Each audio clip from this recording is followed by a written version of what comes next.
Sabi ko nga, kahit hindi pa siya humingi ng sorry, pinapatawad ko na siya. Walang Christine Reyes na sumipot nang ihain ng kapatid niyang si Hazel Pascual Reyes o higit na kilala bilang Aramina ang kanyang 9-page reply affidavit nitong Martes sa Quezon City Prosecutor's Office. Matatandaang sinampahan ni Ara si Christine ng mga kasong libel at grave coercion noong April 18. Bunsod ito ng mga umano'y malisyosong text message ni Christine sa kanyang ate at ang sapilitang pagbabayad ng naipalawal nitong down payment sa binili nilang bahay para sa kanilang ina. Nag-text ako sa kanya. Sabi ko, pwede ba tayo mag-usap kasi marami akong naririnig. Tapos, nag-freak out na siya. Kaya ako siya gustong kausapin para maklaro yung naririnig ko. Dahil sinisiraan ko daw siya. Dahil meron siyang balance sa akin na 500,000 money. Bakit ko naman gagawin yun, di ba? Tapos after one day, nagtitext na siya ng kung ano-ano. Hindi ko malunok eh. Base sa counter affidavit ni Christine, bagamat inamin itong nagpadala siya ng mga nasabing text message, hindi raw maituturing na libelous yun ayon sa kanyang kampo. Gayunpaman, paghingi pa rin ni Christine ng kapatawaran sa kanyang ginawa ang nais mangyari ni Ara. Hindi naman siya talaga humingi ng tawad. Gusto lang niya maayos, matigil na yung syempre siguro for her career, diba? Wala siya talagang effort eh. Walang effort na ginagawa. Kumbaga seryosong bagay ito eh, diba? Nag-counter affidavit siya. Hindi siya dumating doon sa specific date nung namin. Ibang araw siya pumunta. Tapos kukunin ko yon, then sasagutin namin ngayon. Hindi siya sisipot ngayon, sinabi na niya sa lawyer. Sa nangyayaring ito sa kanilang magkapatid, ano ang nararamdaman ng kanilang ina? Hindi niya alam ba't naging ganun ba't naging ganun si Christine. And my mom is really halos every night umiyak siya. Kung kapwa sila tatanungin, open ba sila sa pakikipagkasundo sa isa't isa? Doon sa pag-uusap na nilang dalawa magkapatid. Natural, mag-aayos kami sa huli pero hindi ko nakikita sa kanya yung sincerity na hinahanap ko. Ayon sa kampo ni Christine ay binati nito kamakailan ng happy birthday ang kanyang ate. Hindi ba batanda yon ng pakikipag-ayos ni Christine sa kanya? Plastikan kasi, di ba?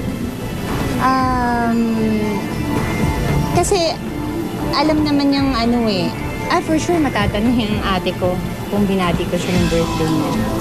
Kaya, happy birthday, yun lang. May panawagan din si Ara sa mga taong nakapaligid ngayon kay Christine. Sana magkaroon siya ng sariling desisyon niya. Huwag siya magpapadala sa mga kung ano-ano na sabi-sabi dahil iba pa rin ang kadugo. Ikaw ba, mahal mo trabaho mo? Siyempre naman. Okay, ibig sabihin, lahat ng pinapalabas natin, pinapanood mo, tinututukan mo mabuti. Oo naman. Okay, ano ang sabi ni Ara na kulang kay Christine? Hindi siya Effort. Ha? Effort, di ba? Yun. Okay.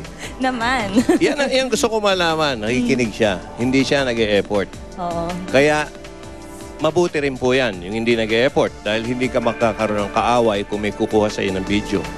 Di ba? Naintindihan mo? Tama, naintindihan ko. Ano? Walang video. Kasi, Ayoko ng video. kasi sa effort, diyan nag-away yung mga brothers tsaka yung mag-asawa. Oo nga. Diyan sa effort. Kaya ingat din po. Effort. Ingat din sa effort, Ara. Effort. Tinesting ko. Ang galing. Nakikinig siya talaga. Okay.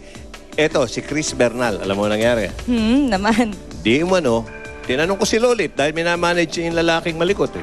So, yung lalaki, wala yung malikot.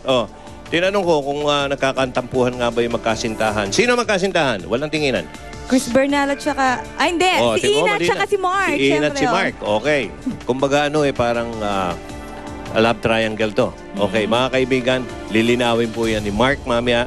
Abangan nyo live. Okay, ikaw, meron ka? Okay, meron din. Para sa latest happening ng inyong favorite stars online, maki-plug in na po kay Team Yap. Sino? Bella Flawless Si Team Yap. and Sino love life ni Team Yap? Hindi ko alam. Wala akong alam dyan. Bulang ko sa'yo. Eto. Okay, Tim. Si Tim na. Ayan. DY, pasok. Dapat laging i-updated, ang kailangan natin ay Star Talk Plugged In.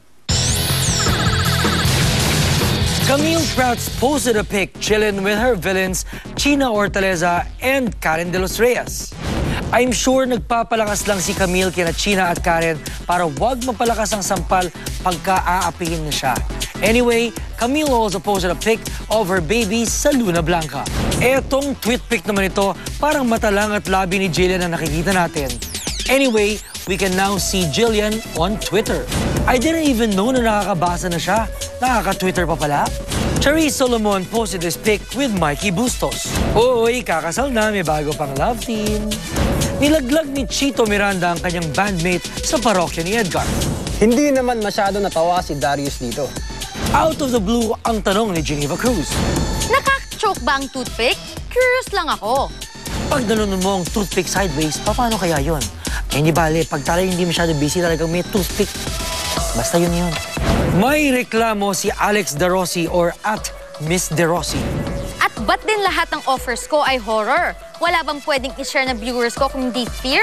Naka-4 na no na ako this year. Ha ha ha!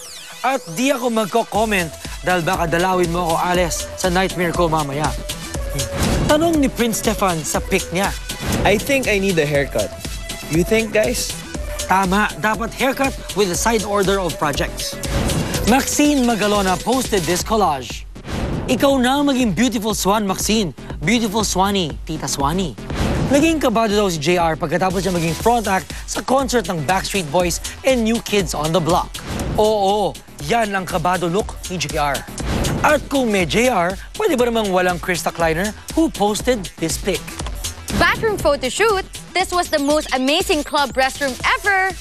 Mag-pictorial talaga sa CR, Krista. Maraming salamat sa Big and Tasty na McDonald's, sa Globe Tattoo Wi-Fi, to John Pagaduan for my grooming, Alex Carbonell for my hair, and remember, mamayang hapon na po ang Axe Anarchy Manila kung saan 100 cops and robbers maghahabulan sa Eastwood. Magkita-kita tayo dyan sa finish line. Marami ring salamat sa Tom Ford and D Squared for my eyewear, for Mundo by Crossings Department Store, to Fila, to Vans, and to Folded and Hung. Tuloy-tuloy po ang pag-follow dahil napakarami ko pang prizes at surprises sa Yap for Grabs sa aking Twitter. Follow me on twitter.com/officialtimyap and on my Instagram, officialtimyap. At ang Twitter ng Star Talk at StarTalk_GMing7. We'll always keep you updated. This is Tim Yap, Unplugging.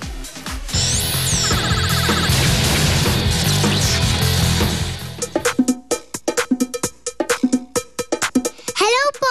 Gusto niyo po ba ng fan sign? Follow me on Twitter at JHYLLIANE Ward.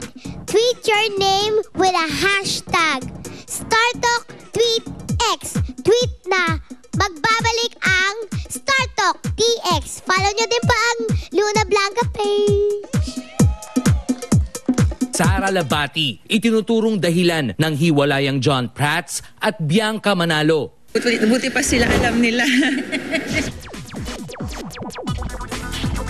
Sa sobrang busy sa sunod-sunod na TV and movie projects, relasyon ni Yogi Alcacid sa asawang si Regine Velasquez, naaapektuhan na?